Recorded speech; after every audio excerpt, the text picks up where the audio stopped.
لک الحمد یا اللہ الصلاۃ والسلام علیک یا رسول اللہ اما بعد۔ سلسلہ ہے تذکرہ اسلاف کا۔ اس مبارک سلسلے میں ہم اپنے اسلاف کا ذکر خیر، ان کے یوم ولادت اور عرس کی تاریخوں پر کرنے کی سعادتیں حاصل کرتے ہیں۔ آج جس عظیم الشان شخصیت کا ہم ذکر خیر کرنے جا رہے ہیں وہ ہیں خلیفہ مفتی اعظم ہند، مناظر اہل سنت، حضرت علامہ مفتی محمد حسین اجملی سنبھلی رحمۃ اللہ تعالی علیہ۔ آپ شیخ الحدیث مدرسہ اجمل العلوم سنبھل، ضلع مراد آباد، یو پی ہوا کرتے تھے۔ آج آپ کا ذکر خیر ہم اس مناسبت سے کرنے جا رہے ہیں کہ 27 شوال 1403 ہجری کو حضرت کا وصال ہوا تھا۔ آپ کے وصال کی تاریخ پر، آپ کے عرس کے موقع پر آپ کی بارگاہ میں خراج عقیدت پیش کرنے کی ہم سعادتیں حاصل کر رہے ہیں۔ اول تا آخر سننے کی درخواست ہے۔ ملک کے مشہور مناظر اور نامور خطیب حضرت علامہ مولانا مفتی محمد حسین نعیمی اجملی سنبھل میں نومبر 1907 عیسوی 6 ذی-القعدہ 1327 ہجری شب جمعرات 3:12 پر پیدا ہوئے اور اپنی پوری حیات اشاعت اسلام و سنیت میں گزار دی۔ تاجدار اہل سنت حضور مفتی اعظم ہند کے پسندیدہ مقررین میں سے تھے۔ جی ہاں، حضور مفتی اعظم ہند کے پسندیدہ مقررین میں آپ تھے۔ بریلی شہر میں اکثر اجلاس کے لیے آپ مدعو کیے جاتے تھے۔ اعلیٰ حضرت امام احمد رضا فاضل بریلوی قدس سرہ کے پسندیدہ مقررین میں شیر بیشائے اہل سنت مولانا سید ہدایت رسول لکھنوی کا نام سر فہرست آتا ہے۔ بریلی میں جب کسی نے امام احمد رضا سے مقرر کے لیے درخواست کی تو فوراً مولانا ہدایت رسول لکھنوی کا نام آپ نے تجویز کر دیا۔ بالکل اسی طرح حضور مفتی اعظم سے کسی نے مقرر کے لیے کہا تو فرمایا مولانا محمد حسین کو بلا لیجئے، اچھی تقریر کرتے ہیں۔ ماشاءاللہ۔ مفتی محمد حسین نعیمی اجملی نے ابتدائی تعلیم تقریباً 5 سال تک سراج العلوم ہلالی سرائے میں حاصل کی۔ جب اجمل العلوم مولانا اجمل شاہ علیہ رحمہ نے صدر الافاضل مولانا سید نعیم الدین علیہ رحمہ کا طرہ امتیاز بن کر سنیت کی خاطر مرکزی مدرسہ اجمل العلوم قائم کیا تو آپ نے مفتی محمد حسین رحمۃ اللہ علیہ کے والد گرامی حافظ محمد فاروق سے فرمایا کہ اپنے صاحبزادے کو میرے پاس پڑھنے کے لیے بھیجیے۔ چنانچہ آپ کی کوشش سے مفتی صاحب آپ کے پاس غالباً درجہ رابعہ میں حاضر خدمت ہوئے تو اجمل العلماء نے معین المدرس کی حیثیت سے رکھا کہ ابتدائی درجات کے طلبہ کو مفتی صاحب پڑھاتے اور اعلیٰ درجات کی کتابیں اجمل العلماء پڑھاتے۔ اس طرح سے نکھار کر کندن بنا دیا۔ اس اعتبار سے اجمل العلوم میں آپ کے استاذ تنہا اجمل العلماء ہیں جنہوں نے آپ کو علم کا گنجینہ بنا دیا اور اجمل العلوم ہی میں باقاعدہ مدرس رکھا اور مناظرے کا فن بھی سکھایا۔ آج دنیا مفتی محمد حسین کا نام جو مناظر کی حیثیت سے جانتی پہچانتی ہے، اجمل العلماء کی مرہون منت ہے۔ پہلا مناظرہ آپ کا دیکھیے۔ چنانچہ مفتی اختصاص الدین سنبھلی نے ذکر کیا کہ اجمل العلماء ہی نے چندوسی کے ایک مناظرہ میں مفتی محمد حسین کو مناظر منتخب فرمایا اور یہ آپ کا پہلا اتفاق تھا۔ بری بنا والد ماجد نے مناظر بنانے سے انکار کیا، لیکن اجمل العلماء اپنی بات پر مصر رہے تو علماء کرام نے صدر الافاضل علیہ رحمہ سے رجوع کیا اور معروضہ پیش کیا کہ آپ کے شاگرد نہیں مان رہے ہیں کہ خود مناظر بننے کے بجائے مولانا محمد حسین کا انتخاب فرمایا ہے، ہم لوگ مناظرہ ہار جائیں گے۔ سو صدر الافاضل علیہ رحمہ نے فرمایا جو اجمل کہتے ہیں وہی ٹھیک ہے۔ کس قدر اعتماد تھا صدر الافاضل کو اجمل العلماء پر اور اجمل العلماء کو مفتی محمد حسین اجملی پر۔ چنانچہ پہلا مناظرہ آپ نے چندوسی میں کیا اور اللہ تعالیٰ نے آپ کو فتح دی۔ پھر آپ قرآنی دعوت اور سیرت نبوی کو مد نظر رکھتے ہوئے درس و تدریس کی ذمہ داری نبھاتے ہوئے مواعظ حسنہ کے ذریعے عوام الناس کی اصلاح شہر سنبھل، دیہات، پرگنات اور دیگر اضلاع میں کرتے رہے اور جب جب بد مذہبوں سے مناظرہ کی ضرورت پڑی تو آپ نے اسلام کی حقانیت کے لیے مختلف صوبہ جات میں مناظرہ کیا اور اللہ نے آپ کو فتح دی۔ آپ میں حضور اجمل العلماء کا عکس نظر آتا تھا۔ آپ کی زندگی بھی الحمدللہ سادہ تھی۔ جب تک شاہ صاحب علیہ رحمہ حیات رہے آپ مرکزی مدرسہ اہل سنت اجمل العلوم میں تدریس کی خدمات انجام دیتے رہے۔ جب شاہ صاحب کا وصال ہوا تو مدرسہ اجمل العلوم کے محتمیم حضرت مولانا یونس علیہ رحمہ ہوئے تو آپ ان کے اہتمام میں خدمت کرنے سے از خود دست بردار ہو گئے اور مدرسہ اہل سنت خلیل العلوم نخاسا میں تشریف لے گئے، جس کے بانی حافظ خلیل صاحب دیپا سرائے سنبھل تھے۔ جو مکتب کی شکل میں چل رہا تھا اسے دارالعلوم کی شکل دینا، تعلیمی معیار کو بلند کرنا مفتی محمد حسین اجملی کی دین ہے اور ان کی کوششوں کا نتیجہ ہے۔ مناظرہ بہار میں بھی آپ نے شرکت کیا تھا۔ یہ بات ہر خاص و عام پر ظاہر ہو چکی ہے کہ دیوبندی مولویوں اور ان کی ذریت کی ساری کوششوں کا مقصد مسلمانوں کے اسلامی مزاج کو بدلنا ہے اور اسلامی عقائد کی مخالفت اور انبیاء کرام علیہ السلام اور بزرگان دین کی عداوت اور ان کا رتبہ گھٹانے میں یہ نیا جھوٹا فرقہ تمام گمراہ فرقوں سے آگے ہے۔ اسی وجہ سے تخریب اسلام کے لیے روزانہ نئے نئے عقیدے اور مسائل ایجاد کرنا اور بزرگان دین سے منحرف کرنا اور ان کی عزت پر حملہ کرنا اس گمراہ فرقہ کا محبوب مشغلہ اور مذہبی فریضہ ہے۔ بلکہ مسلمانوں کی روحانی بربادی جو مختلف رنگوں میں ظاہر ہو کر مسلمانوں پر مسلط ہوئی، وہ بھی اسی دیوبندی فرقہ کے وجود کا صدقہ ہے۔ اور علماء دیوبند ان کے پیشواؤں کی کتابوں نے ہر طرح کا نقصان مسلمانوں کو پہنچایا ہے۔ اس کا اقرار خود دیوبندی علماء کو بھی ہے۔ چنانچہ ایک دیوبندی عالم عامر عثمانی باشندہ دیوبند جو مولوی حسین احمد ٹانڈوی کے شاگرد ہیں، انہوں نے اپنے ماہنامہ تجلی دیوبند بابت ماہ ستمبر 1972 1392 ہجری میں علماء اہل سنت کے اعتراضات سے مجبور ہو کر دیوبندی علماء کے جھگڑے والی کتابوں کے لیے لکھا۔ واقعہ یہ ہے کہ فحش ناول بھی اپنے قارئین کو اتنا نقصان نہیں پہنچا سکتے جتنا ان کتابوں نے پہنچایا ہوگا۔ صفحہ 92 اور صفحہ 94 پر اس طرح لکھتے ہیں کہ اپنی کسی غلطی کو تسلیم کرنا تو ہمارے آج کے بزرگان دیوبند نے سیکھا ہی نہیں۔ انہوں نے صرف یہ سیکھا ہے کہ اپنی کہی جاؤ اور کسی کی مت سنو۔ دیکھیے، مولوی عامر عثمانی نے علماء دیوبند کی تحریروں کو غلط تسلیم کیا۔ جب انہیں خود اپنی غلطی کا اعتراف ہے تو پھر مناظرہ میں کیسے کامیاب ہو سکتے ہیں؟ مناظرے ہوتے رہے اور یہ شکست کھاتے رہے۔ سرزمین کسیاری ضلع پورنیہ میں فیصلہ کن تاریخی مناظرہ ہوا تھا۔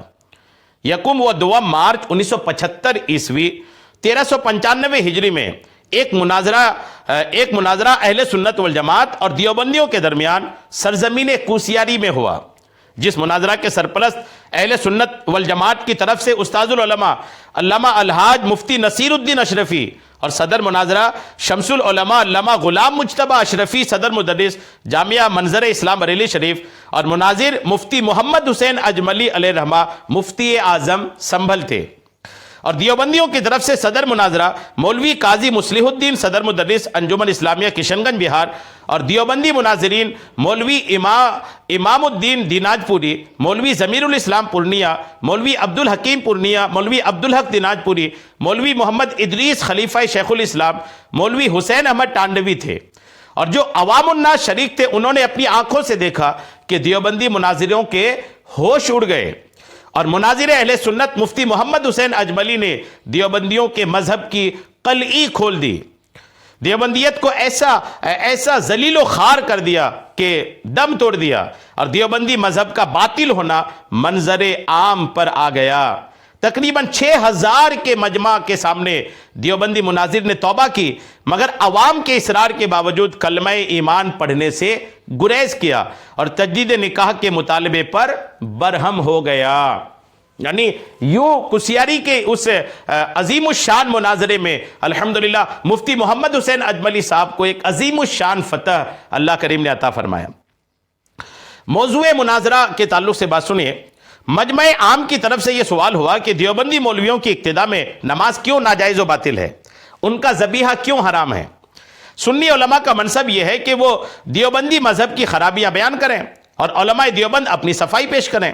مفتی محمد حسین اجملی نے عوام کو خطاب کرتے ہوئے مناظرہ کا آغاز کیا کہ علماء دیوبند توہین الہی جل مجدہ اور توہین محبوب خدا علیہ السلام کے مجرم ہیں، اس لیے ان کی اقتداء میں نماز باطل اور ان کا ذبیحہ حرام ہے۔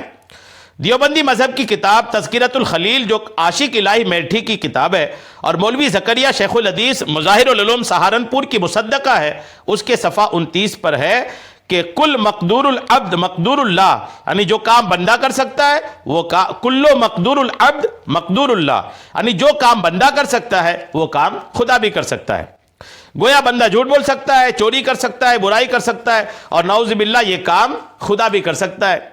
دیوبندی اس کا جواب دیں، اور مولوی اشرف علی تھانوی کی کتاب حفظ الایمان اور مولوی مرتضی حسن دربنگی کی کتاب توضیح البیان، ان دونوں کتابوں میں صاف واضح بیان ہے کہ حضور علیہ السلام کو جتنا علم غیب حاصل ہے اتنا علم غیب ہر بچہ، پاگل، بلکہ تمام جانوروں کو حاصل ہے۔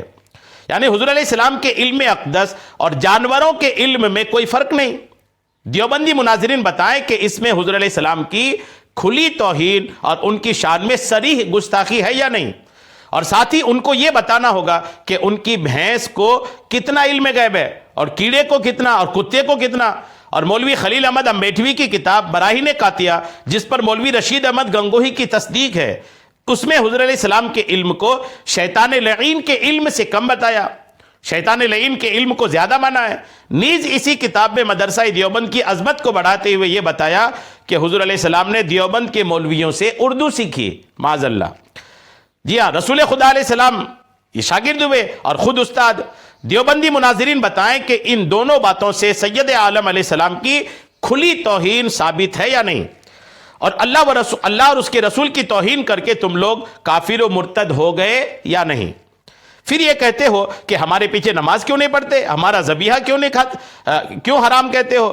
تم نے ہمیشہ عوام سے چھپایا، لیکن آج تم کو شیر سے پالا پڑا ہے، تم اپنی جان بچا کر بھاگ نہیں سکتے۔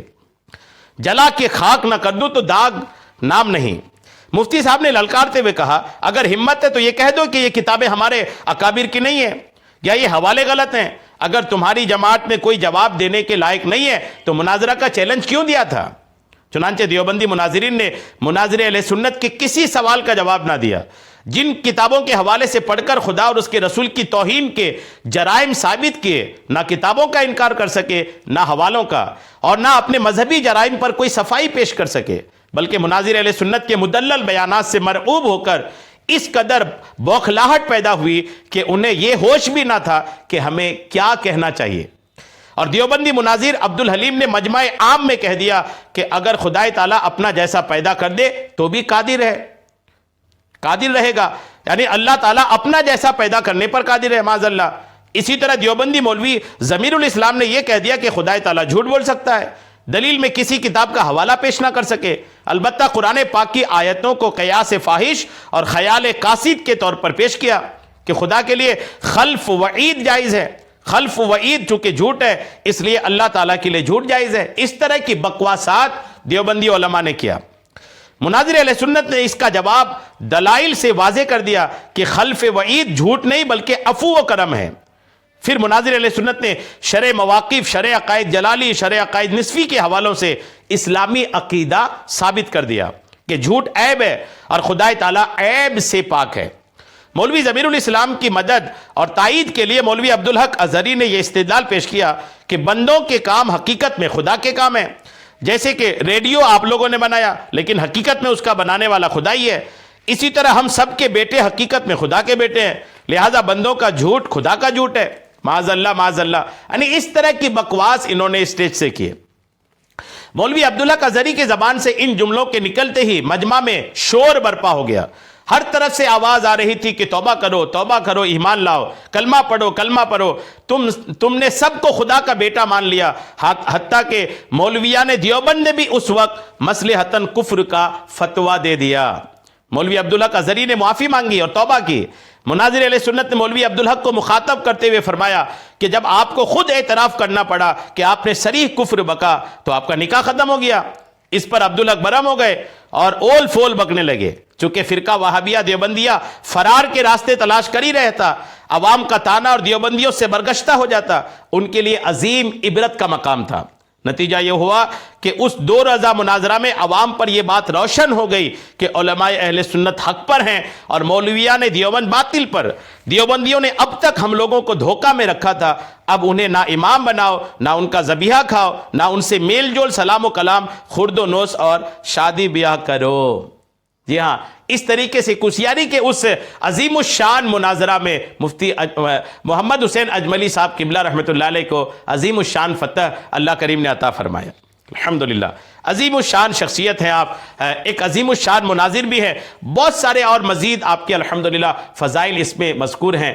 بس اللہ کریم کی بارگاہ میں دعا ہے کہ اللہ کریم ان کے مزار پاک پر خوب رحمتوں کا نزول فرمائے۔ یہ سارا بیان جو ہم نے آپ کو پیش کیا ہے یہ مفتی اعظم اور ان کے خلفاء کے جلد 2 کے صفحہ نمبر 329 سے ہم نے آپ کو پیش کیا ہے۔ اللہ کریم قبول فرمائے، برکتیں حاصل کریں، اللہ کریم ان اولیاء کرام کا، بزرگوں کا ہم سب کو فیض عطا فرمائے، آمین بجاہ النبی الامین صلی اللہ تعالی علیہ وسلم۔